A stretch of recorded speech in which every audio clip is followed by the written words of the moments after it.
শুভ দীপাবলির অনেক অনেক শুভেচ্ছা জানাই সবাইকে। আমি প্রথমে মাকে বাড়িতে পূজা করে নিলাম, তারপর রাত্রে মায়ের পূজা মণ্ডপে গেলাম, সেখানেও অঞ্জলি দিয়েছি। প্রত্যেকটি বছরের মতো এখানে 8 দিনের মেলা, আর এত মাইকের আওয়াজ যে আমি ভিডিওগুলো ছাড়তেই পারিনি, তাই মেলা শেষে আমি এই ভিডিওগুলো দিচ্ছি।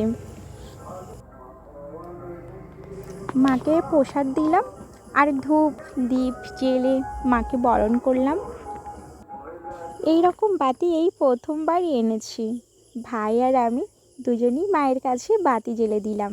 মায়ের পূজায় আমরা যে এত আনন্দ করি, প্রত্যেক বছর এই পূজার এই দিনটার অপেক্ষা করে থাকি যে কবে মায়ের পূজার এই দিনটা আসবে, আমরা প্রদীপ দেব, বাতি জ্বালাবো, বাজি ফুটাবো।